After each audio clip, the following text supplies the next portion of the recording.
To be real honest with you today in this webinar, and the thing that's really holding you back from achieving your goal of this financial freedom of owning real estate, it really boils down to one thing, and that is your ability to fund these deals.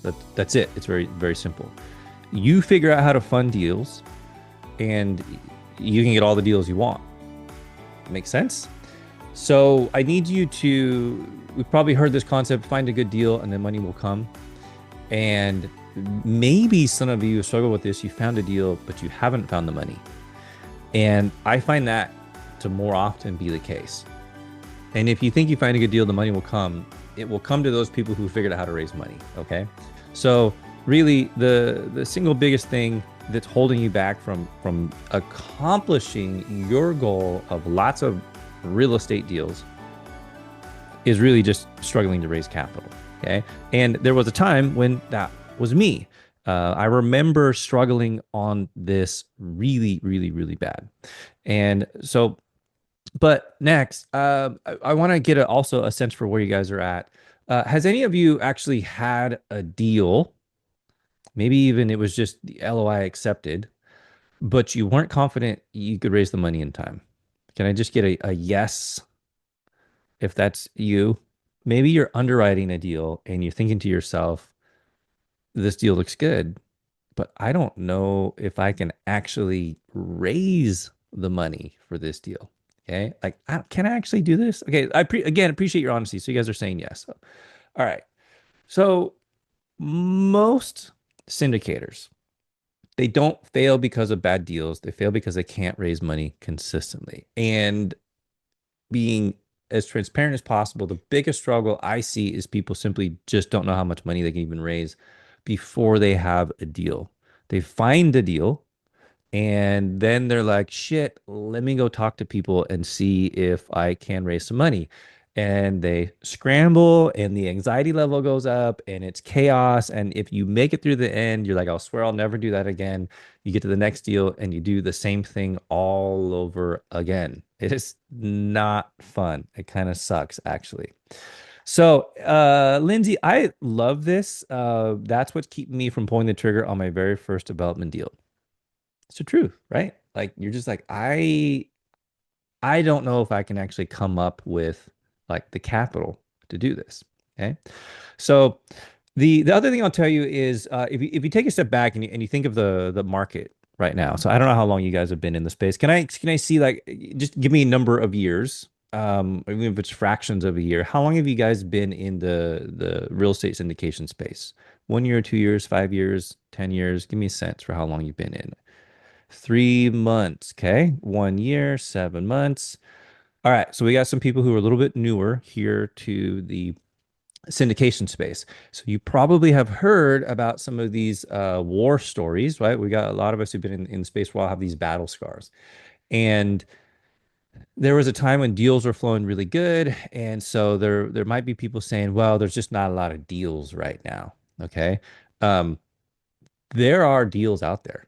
I at least once a month have a conversation with someone who actively has a deal under contract who's raising capital for deals. So there are deals out there. I guarantee you that. So that is not the problem. The real problem is your ability to raise capital. So real quick, guys, if you've never met me before, never attended one of my webinars, my name is Stephen Lee Thomas. I'm a multifamily investor. I'm an entrepreneur. I'm a podcast host. I'm a business coach, and I've been in the space for 8 years now. I've been a limited partner on over 1,000 units. I've been a general partner on over 1,000 units, couple thousand units.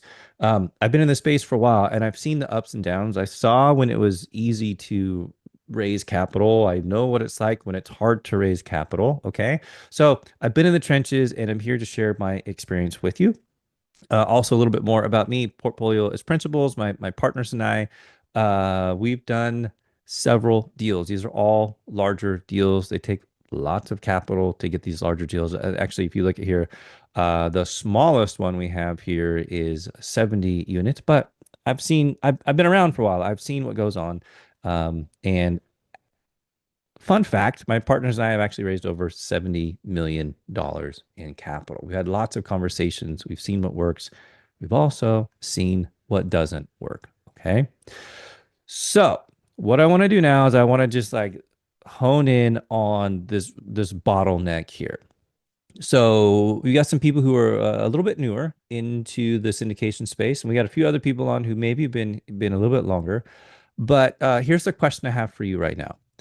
If you take a look at this, you have deal flow and underwriting, you have your team and structure, capital raising, and asset management. So which of these, as of this moment, are you most confident in right now? Just let me see in the chat. Is it the underwriting piece? Is it putting the team together? Is it the capital raising, asset management? What is it you feel is your strongest suit right now? What do you feel like you can do best at? Okay, underwriting, team and structure, underwriting, deal flow. All right, I like deal flow. Deal flow, Doug, you got deal flow. Okay, so interesting. Nobody put capital raising, right? That's why you're here, but nobody put capital raising, and this is probably always where people feel the least confident. Now, I remember I joined a multifamily program, and learned how to find and underwrite deals. I'm like, that's going to be my superpower, finding and underwriting deals. Background in IT, very analytical. And I underwrote a whole bunch of deals. I don't know, a couple hundred deals, and then even Jeline on my team taught her how to underwrite deals, and she underwrote a ton of deals. Um, and so I then, started learning about the team structure and everything there. And then what I had learned was go to some networking events and get some business cards. And when you have a deal, the money will come. And I went to raise capital, and guess what happened? That awkward silence that was just happening. That's what happened to me. Okay. Like it was, it was awkward. I didn't know how to raise capital. It was literally in that moment where I was like, oh shit, right? We had this deal, ran this webinar, and I had, I don't know, a couple hundred people who I had gotten their business cards, and this is where I sucked. Okay. I we closed on it. My partners raised the rest of the capital for it. Fortunately, they were more experienced than me. But that's when it was very clear to me at that moment that if I didn't have a way to raise capital, I would always be dependent on other people. And I gave up a lot of ownership of that deal. I found the deal. I underwrote the deal. Okay. Like I put the whole thing together. But because I couldn't raise capital, I had to give up a whole bunch of the deal. And I was like, this sucks. I don't want to do that. Okay. Now, I want to talk about these are the patterns that I see every day. And if we learn to recognize these, once we recognize them, then we can learn to, find a new process or pattern. And so what happened to me was, fast forward to my next deal. I had spent money on this fancy website and started posting stuff on social media. Went to networking events, talked about the deal I was in, and another deal shows up, and I'm like, cool, I'll be able to do this because, I got a website and had a deal. I'm gonna be more like official, okay? But what do you think happened on that next deal when I went to raise capital? Yeah, I struggled again. Like I struggled again because I learned that I didn't have a system. This is where people like hit these roadblocks. So they run out of friends and family to ask. Okay. Maybe you don't have a very big network. Okay. That is pattern. Like that's the first thing that happens. No predictable process. Okay. You've learned about underwriting, you've learned about, how to get deal flow, you can learn about asset management, but you just haven't put in a process at all for raising capital. Referrals, very random, can't be relied on. You probably don't even know how to get referrals. If you're struggling to raise capital, how do you even get your first referral? Networking events, you can spend a ton of time and a lot of money, lots of travel, and it also doesn't create predictable flow. So, for y'all on the call right now, which of these If you had to pick one of these, which is the one that you feel is the one that's probably closest to hitting home for you right now?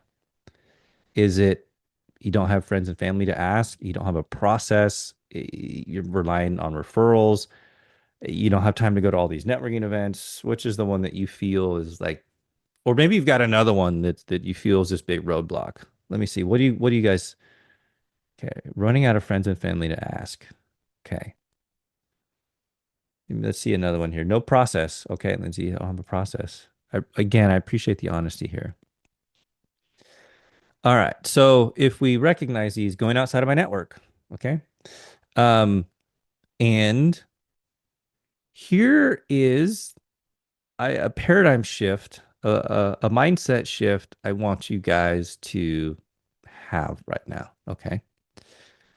So do you feel like raising capital just feels way, way, way harder than it should be?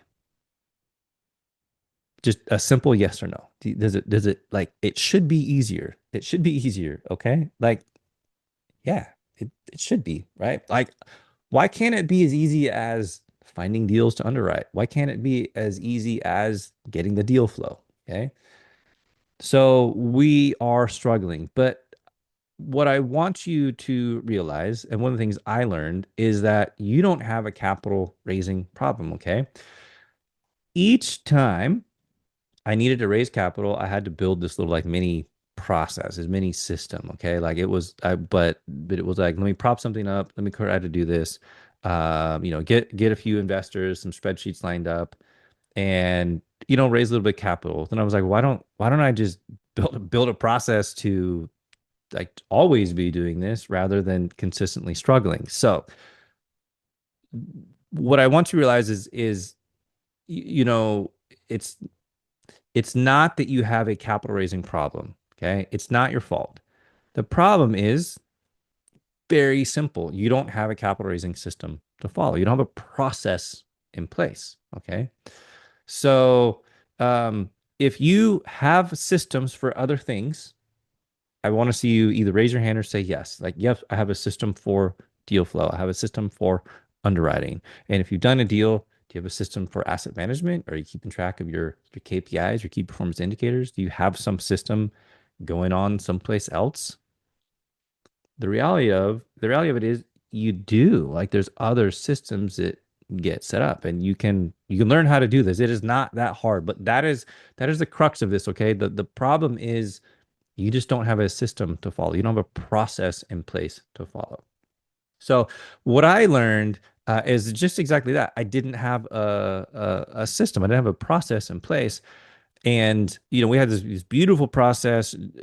With someone on my team, I had learned. I'd done some training, hired someone, and we were just knocking out all kinds of underwriting deals. And that's where I was like, well, we had to have a process for raising capital. So take a look at it this way. This is just a very simple way to lay this out. You have on the left, you have no process. And how many of you, can I see just a yes or a no? How many of you actually attempted to raise capital so far? And just a yes or no, just a yes or no is fine. How many of you actually attempted to raise capital? Yes. Okay. We've got a yes here. Who else? Who else has attempted? No, no. Got a couple no's. Okay. All right. Haven't attempted to raise capital. Well, if you haven't, let me tell you, you might get a little bit of a burnout when you go to raise capital. But what you want to avoid here is if you don't have any type of a process, if you don't learn how to dig your well before you're thirsty, then you don't have a process. Okay. If I went to you today and I said, Lindsay, Doug, Marcus, Cameron, Barbara, Saeed, how much capital? I got this killer deal. Your investors are going to make a ton of money. How much capital can you raise right now? Do you have an answer? 50,000, 100,000. And I don't just want, I probably could. What I'm looking for is I've actually talked to these people and I have people that have committed to me to invest in a deal before I have one. Okay. So that's an awkward moment for you where you have to take a moment and reflect, like, yeah, honestly, I don't know. Um, and that's how I was for my first several deals. I was like, I don't know, probably. It was literally just a guess. You heard of a swag, a scientific wild ass guess? That's what it was for me. And I was like, this, okay, so this sucks. And here's how I felt every single time. This was me. I didn't have a process. I was chasing investors. I was getting burnt out because what happened is all of a sudden you get a deal and you're like, oh shit, it's go time. And you're like calling everybody you know, you're going to networking events, you're handing out business cards, you're like, it's burnout and people feel that you're coming across as desperate. Okay. Or here's the other way to do it is you have a system and a process and you don't feel burnt out. Someone reaches out to you, hey, can you help raise capital for a deal? How much can you raise? And you're like, 2 million. I got about $2 million in warm commitments right now. Really? Yep. Okay. So now all of a sudden you're in a very different position. So, question to you, which side do you feel like you're on right now? No process or system? And let me just see in the chat. There's no wrong answer here. We're not here to judge. We're here to be honest and help each other out. So if you feel like no process, just go ahead and put no process. If you feel like, man, I already got a system, I'm just trying to tweak it and fine tune it. Okay. Bit of both. Okay. All right. Bit of both. I've got some systems. Marcus is both as well. A little bit of both. No process, no process. Okay. Got some systems. So for those of you who are either no process or a bit of both, and I'm really curious how you can be in both no process or a system, but we'll have that conversation for another day. Maybe we'll have a one-on-one call. But where would you like to be 6 months from now? Okay. Would you like to still be on your no process side, or would you like to have a nice, easy system that you follow and implement? That's probably a no-brainer. And that's where you guys are going to be, well, yeah, I'd like to have a system that's propped up. Okay. I'd like to have a very repeatable system. That would be pretty nice. Where when somebody reaches out to me, I can tell them exactly how much I can raise. Okay. Now, this is what the top 1% do differently. It's really simple, and I'm going to break it down for you a little bit more on the next slide, but they build systems that attract investors, new investors, nurture those investors and convert those investors automatically. And I like to say automatically because if you do it right, it's pretty seamless. It's yes, there's things that are in the system that go on in the background, but it becomes a very natural conversation for people. People don't feel like they're being forced into investing in a deal. They feel like you're helping them out. If you do it right, you actually set it up that way. So, question now for you. Lindsay, yep, you would be funded. You're right. You'd be funded. If you had everything in 6 months from now, you'd be funded. Okay. So let me ask you this question. If you had a process, if you had a system that consistently attracted your ideal investor, was able to nurture them and get them converted. When I say converted, what I mean is they've given you a warm commitment before you have a deal. Yep. If you had a deal like this, let me know because I would like to invest. Not only that, I would like to invest 50,000, 75,000, 100,000. Okay. And then you had this list of people who were like, let me know when you have a deal. Okay. What would that change for you? And I would love to see in the chat, like, what would that change for you if you had a system in place that would do this for you? I'm going to pause for a moment while you guys think about that. Okay. But I would like to see your responses in the chat.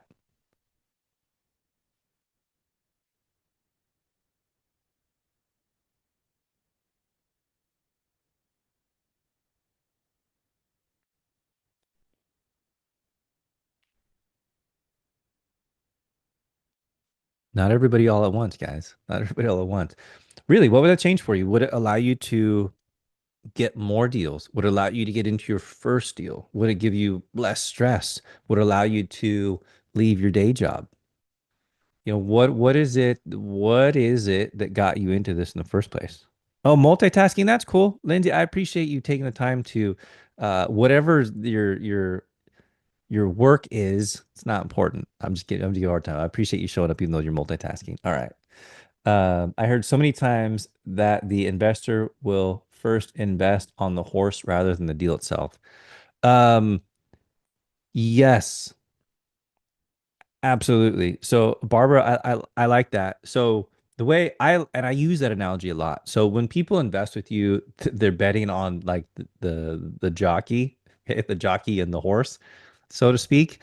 Um, the deal in and of itself is cool, but at the end of the day, it's they're investing with you, and do they believe you will deliver on your promise?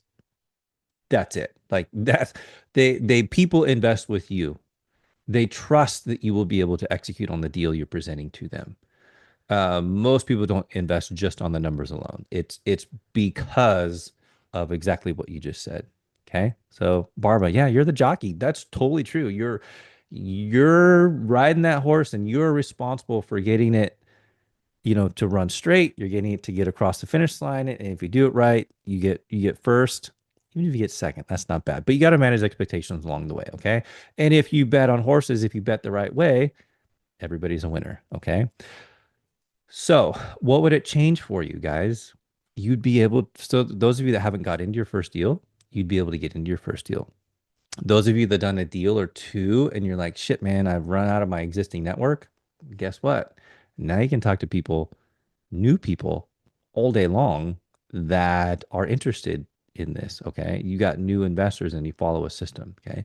And ultimately, what are we all looking for? We're looking to build some generational wealth. We're looking to replace our W-2 income, do something that you enjoy more, that you're in control of. That's what it does for you. It really changes things for you. So what we do here is we build, imagine this, imagine putting in a funnel.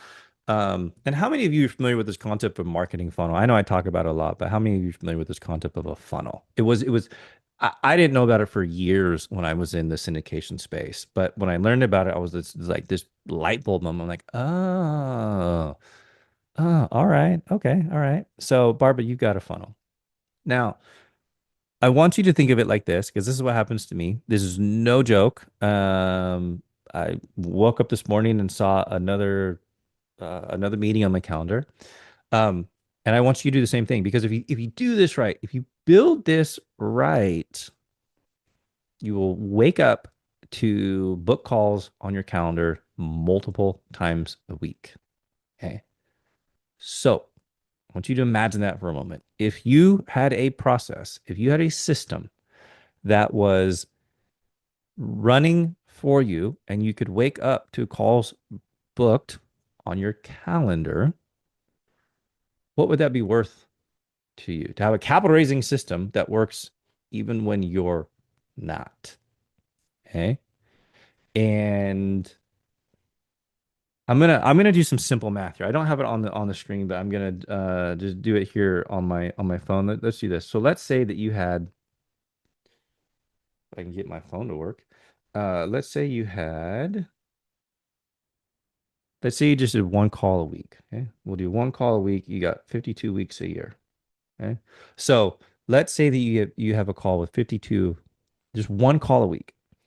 And for me, the way I do it is I manage expectations, and so the minimum investment's 50,000, then it goes up from there. So let's say you have 52, and let's say that a third of them, okay, so times zero point 0.3, you get 15.6. Yeah, you can't really have a part of a person. So if you had whatever 15.6, we'll go with 16. 16 people split the difference between 50 and 100,000, 75,000. Oops, that's 1.2 million. So 16 people times 75,000. That's 1.2 million dollars. So if you had a system that would get you a call a week, and only a third of them ever said, "Yeah, I'd like to invest," in a year, you would have $1 million process. Okay. And so Barbara says we'll be more relaxed and free our time.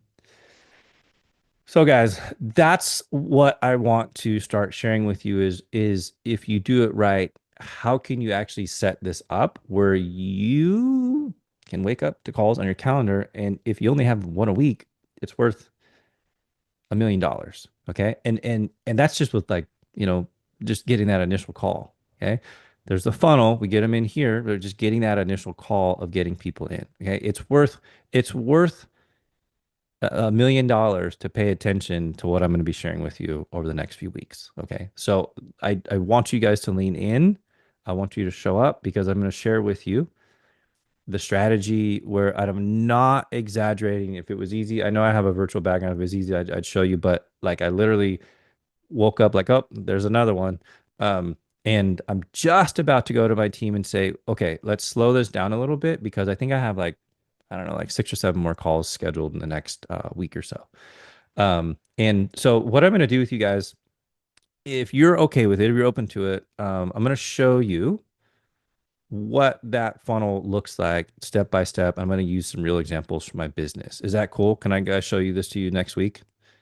I'll break that down for you. We'll start going down to this a little bit deeper, and I will show you the strategies you can start implementing. Okay. Yes. Okay. Awesome.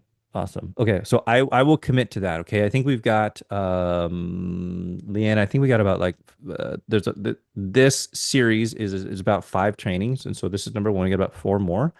But by the time we get to that, you'll have a good understanding of like what does this path look like? What are the things that you need to implement, and what can you be doing to like build a process that'll work for you. Okay. And what you want is this capital raising machine. Okay. And this is tested, this is tried and true.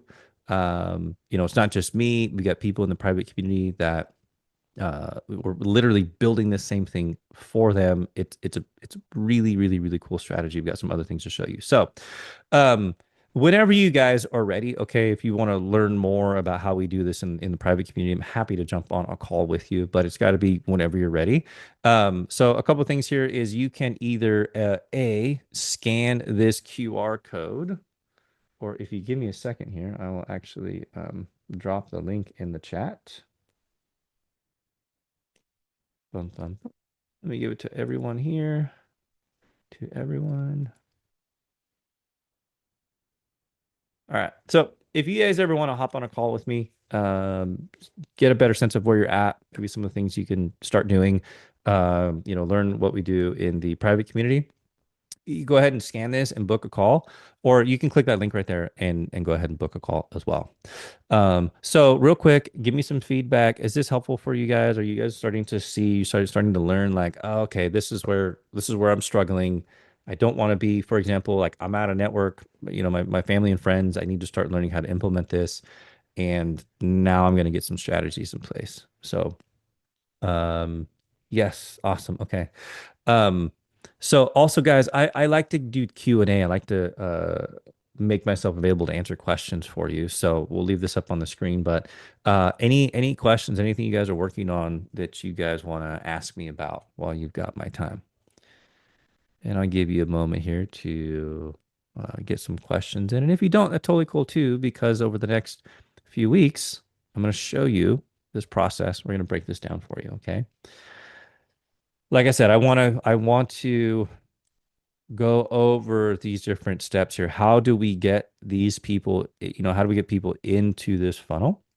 What do we do to nurture them? And then how do we actually convert them? How do we get these strangers to say, yes, if you got a deal, let me know. And then how do we keep them warm? I'm going to break that down for you. Okay. All right, guys. Well, I appreciate your time. And for those of you that are multitasking, let's see, we got a Q&A here. Anonymous. If I had a deal that needed capital, would you help with that?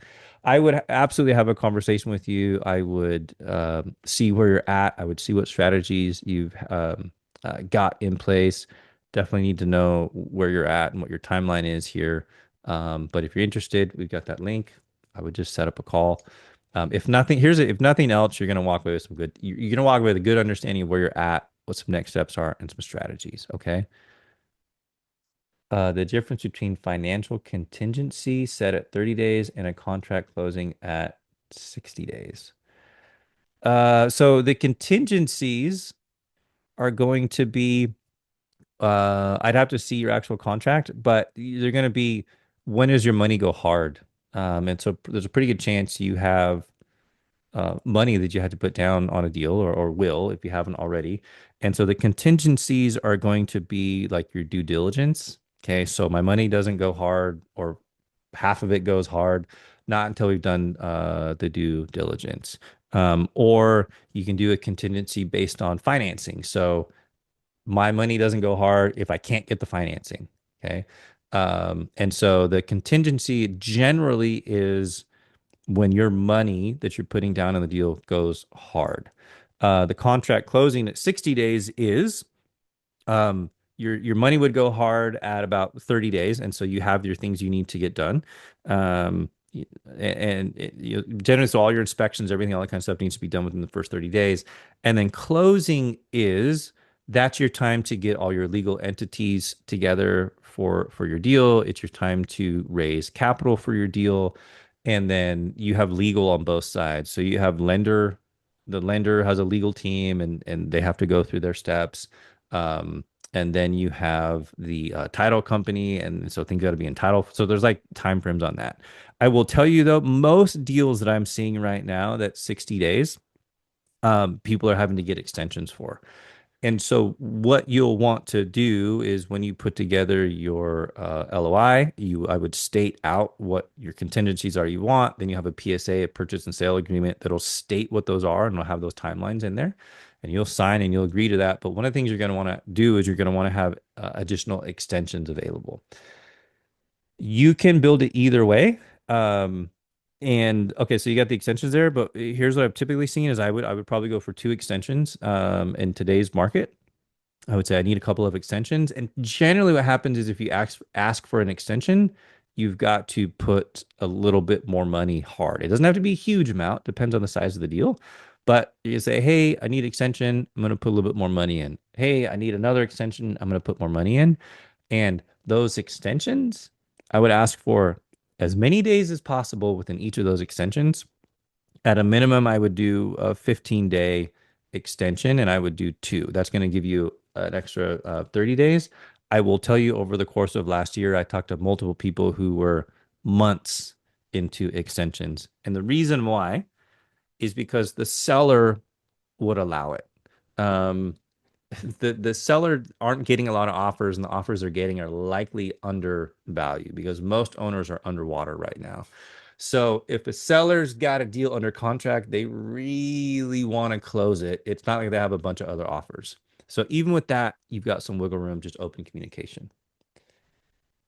All right. Well, guys, I'm gonna let you go. Two extension, 50 days. Yep. I start with that. That's what I would recommend, Barbara. Just go for that. Do you only invest, or do you invest in other endeavors, startups, using this funds? So Cameron, my answer is, I've only done a multifamily. Personally, yeah, I did a fix and flip. Like, we bought a house almost 100 years old. It was a rental, and we said, let's renovate it. We'll live in it for a little while, then we'll move. This was just a personal thing, and it was like a nightmare. It was sucked chasing the contractors. That was horrible. We had to, like, they were months behind schedule. We moved in, and I had, one little kid, a toddler, and my wife was pregnant. The whole thing was a nightmare. And I'm like, screw this.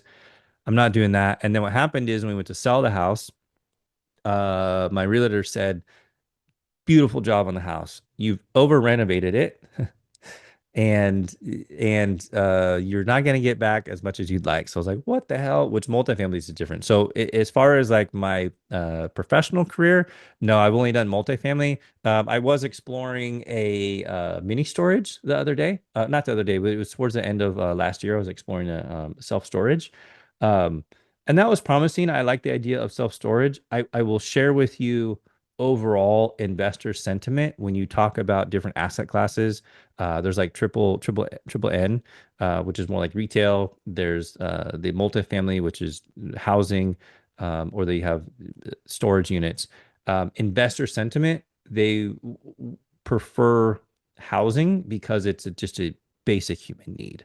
And so that's generally why, I mean, that's really the decision why I've decided to stick into that, is because it's just easier to get investors into that because of the basic human need. Uh, I didn't know of anybody living in their storage units, but what year was that when we moved? That was 2019. We bought it probably 2016. We probably bought the house in 2016, 2017, and then we, renovated it, lived in it for a while, and then moved in 2019. Um, so I mean, it was a decent time to sell. We made a good amount of money. It just that my realtor was like, if you look at comps in the neighborhood, because the area was like a gentrifying area, and there was really nice houses next to like just rundown houses, and it was hard to find comps. The whole neighborhood was not like very well improved. Yes, the contractors were all very busy during that time for sure.